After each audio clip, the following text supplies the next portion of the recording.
이 마가복음 1장 9절에서 13절 말씀까지 보도록 하겠습니다. 오늘 이 말씀을 가지고 시작하는 용기, 그것을 하나님께서 기뻐하십니다 라는 제목으로 같이 은혜를 나누기 원합니다.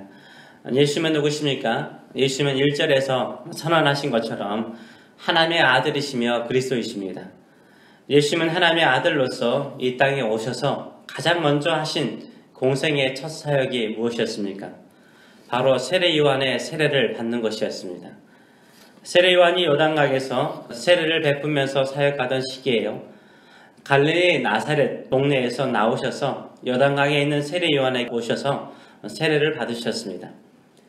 근데 예수님이 받은 세례는 다른 사람들과의 세례와 달랐음을 오늘 본문은 보여주고 있습니다. 예수님께서 세례 요한에게 세례를 받고 요단강 물에서 올라오실 때 세 가지 현상이 일어났습니다.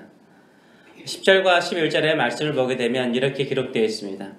곧 물에서 올라오실새 하늘이 갈라짐과 성령이 비둘기같이 자기에게 내려오심을 보시더니 하늘로부터 소리가 나기를 너는 내 사랑하는 아들이라 내가 너를 기뻐하노라 라고 말씀하셨어요. 첫째는 하늘이 갈라졌습니다. 둘째로는 성령께서 비둘기같이 임하셨습니다. 셋째로는 하늘에서 소리가 났습니다. 그 소리는 너는 내 사랑하는 아들이라 내가 너를 기뻐하노라 하나님 아버지의 음성이었습니다. 보통 사람들이 세례 요한에게 세례를 받는 세례는 제사함을 받는 세례였습니다. 그러나 예수님이 받는 세례는 전혀 다른 세례죠. 하나님의 아들이신 예수님께 죄가 없어요. 그래서 제사함을 받는 세례를 받을 필요가 없습니다. 히브리서 4장 15절은 이렇게 말하죠. 우리에게 있는 대제사장은 우리의 연약함을 동정하지 못하실 이가 아니요 모든 일에 우리와 똑같이 시험을 받은 이로되 죄는 없으시니라 라고 말씀하세요. 예수님은 죄가 없습니다. 그래서 죄 용서를 받기 위한 세례를 받을 필요가 없습니다. 세상 죄를 지고 가는 어린 양으로서 죄가 없지만 죄인된 모든 인간과 동일하게 세례를 받음으로써 구원의 사역을 시작하시는 표시를 보여주신 것입니다. 그래서 예수님께서 받으시는 세례는 제사함을 받는 보통 인간의 세례와 달랐습니다. 예수님은 누구십니까? 세상 죄를 지고 가는 하나님의 어린 양으로서 죄가 없지만 죄인된 모든 인간과 동일한 입장에서 사역을 시작하셨습니다. 그것이 바로 예수님께서 받으신 세례였습니다. 이것을 하나님 아버지께서 또 성령께서 기뻐하셨어요. 그래서 성령께서 비둘기처럼 예수님께 임하셨습니다. 하나님 아버지께서 너는 내 사랑하는 아들이라 내가 너를 기뻐하노라 라고 말씀하셨습니다. 예수님은 우리의 모든 연약함을 친히 경험하신 하나님의 아들이십니다. 우리와 똑같은 한 인간으로서 사역을 시작하셨어요. 이것을 하나님 아버지께서 기뻐하셨습니다. 하나님 아버지께서 예수님의 공생애 동안 하늘로부터 2번 말씀하셨습니다. 첫 번째는 예수님께서 세례를 받으실 때였습니다. 두 번째로는 예수님께서 변화산에 오르사 기도하셨을 때였습니다. 그때 예수님의 용모가 변화되었고요. 옷이 휘어져 광채가 났습니다.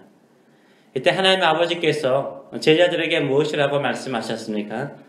마태복음 17장 5절의 말씀을 보게 되면 이렇게 기록되어 있습니다.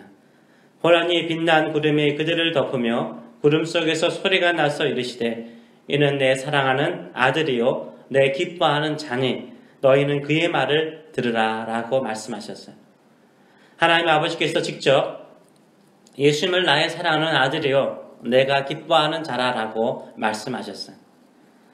예수님의 사역 가운데 최결정의 사역은 무엇입니까? 그것은 세상 죄를 지고 가는 어린 양으로서 십자가에 죽으실 때였습니다.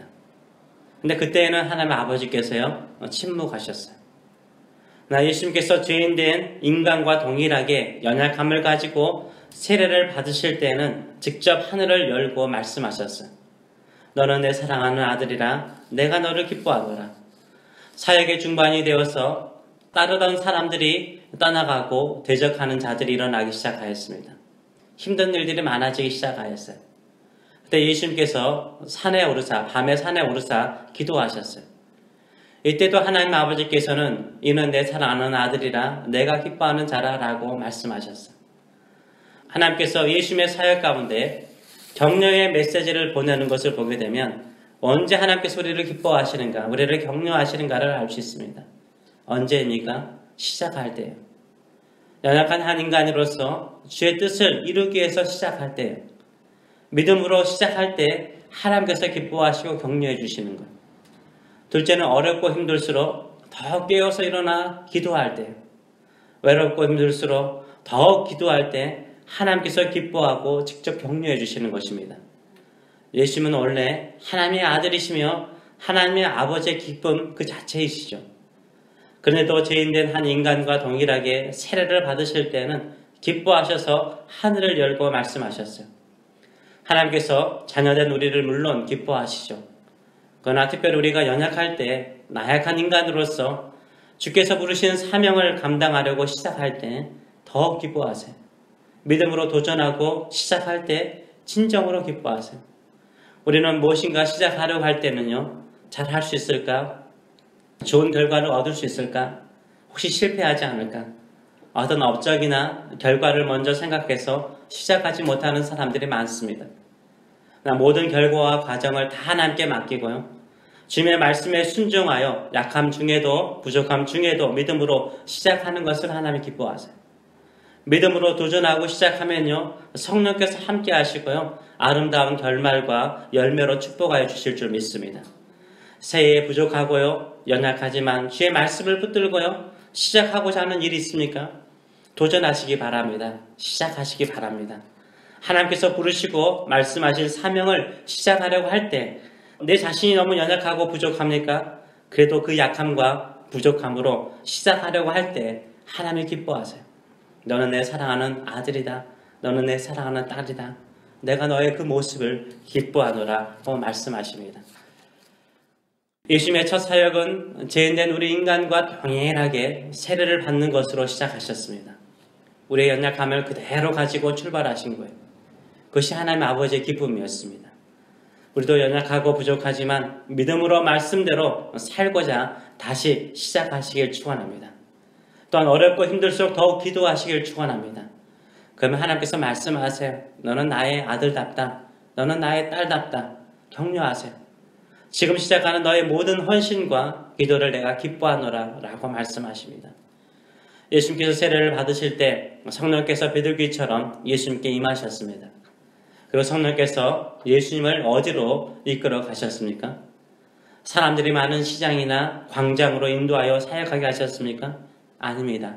광야로 내몰아 가셨습니다. 사역하도록 내몰아 가시지 않고 광야로 보내셔서 40일 동안 금식하며 기도하게 하셨어요. 예수님께서 40일 동안 광야에서 기도하실 때 무슨 일이 일어났습니까? 12절과 13절은 이렇게 말하고 있습니다. 성령이 곧 예수를 광야로 몰아내신지라 광야에서 40일을 계시면서 사단에게 시험을 받으시며 들짐승과 함께 계시니 천사들이 수종들더라 라고 말하고 있어요. 사단에게 시험을 받으셨습니다. 예수님께서 세례를 받고 난 다음에 처음 사역지는요, 광야였어요. 사람이 없는 곳이었습니다. 오히려 들짐승이 있는 곳이었어요. 광야에는 사단도 있었어요. 사단은 끊임없이 예수님을 시험하였습니다. 또한 천사들도 있었습니다. 천사들은 광야에서 예수님을 시중 들었습니다. 이 땅에서 구원의 사역을 이루기 위해서 하나님 아버지와의 깊은 만남의 시간을 가질 수 있도록 천사들이 시중을 든 것이었습니다.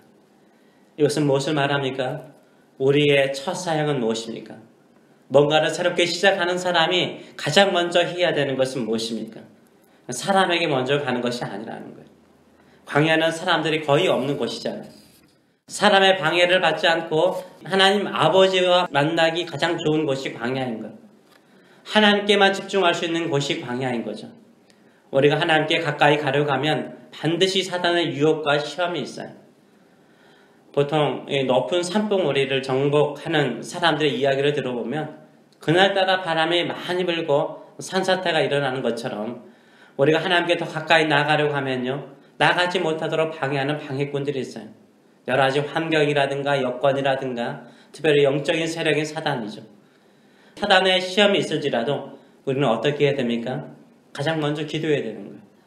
가장 먼저 하나님을 만나고 하나님의 뜻을 묻고 하나님의 뜻을 이룰 수 있도록 기도에 힘쓰시는 저 여러분 되시길 축원합니다. 시험은요, 광야에도 있고요, 집에서도 있고요, 비즈니스 속에도 있고요, 어디나 있습니다. 그래서 우리가 첫 출발은 항상 기도에서 시작해야 되는 거예요. 새로운 일을 시작하는 분이 계십니까? 새로운 결단을 하시는 분이 계십니까? 올 한 해 하나님의 뜻을 이루고자 결단하는 분이 계십니까? 광야를 먼저 가세요. 성령께서 예수님을 광야로 내몰아 가셨습니다. 예수님의 첫 사역지는 광야였어요. 하나님 아버지와의 만남이었습니다. 기도였습니다. 광야에서 하나님께서 내 평생 공급하시고 보호하시고 인도하심을 확신하실 때까지 기도하시길 축원합니다. 하나님께서 사랑하시고 기뻐하는 자녀는 어떤 자녀입니까? 약하고 부족하지만 올 한 해도 믿음으로 하나님의 약속을 붙들고 시작하며 도전하는 사람을 기뻐하세요. 그리고 가장 먼저 하나님과의 만남을 내 삶의 최우선의 사역으로 생각하고 기도하는 사람입니다. 스스로 하나님께서 나를 기뻐하시고 나를 사랑하시고 기뻐하신다라고 이루하기보다는 내가 하나님 앞에 겸손하게 낮은 심령으로 도전하고 기도할 때 하나님께서 하늘문을 여시고 우리에게 말씀하시길 너는 내 사랑하는 자녀여 내가 너를 기뻐하노라. 이런 음성을 듣는 저 여러분 되시길 축원합니다. 그것이 바로 오늘 새롭게 시작하는 도전하는 자에게 주시는 하나님의 격려의 메시지인 줄 믿습니다. 기도하겠습니다. 살아계신 하나님 아버지, 2018년도를 시작하면서 우리가 새롭게 결단하고 말씀을 붙들고 시작하며 도전하는 일들이 있습니다. 가끔은 그것을 볼 때마다 내가 너무 연약하고 나약하기 때문에 잘할 수 있을까? 좋은 열매와 좋은 결과를 얻을 수 있을까? 두렵기도 하고 염려가 되어서 주저할 때가 있습니다. 주여, 이 세상의 모든 것을 주관하신 분은 주님이십니다. 우리를 돕고 우리를 인도하신 분도 주님이십니다. 우리의 필요한 것을 채우신 분도 주님이십니다. 우리가 주께서 나와 함께 계심을 믿고 믿음으로 도전하고 믿음으로 출발합니다. 주께서 우리의 모든 결과와 과정을 인도하실 것을 믿고 주만을 바라보고 나아갑니다.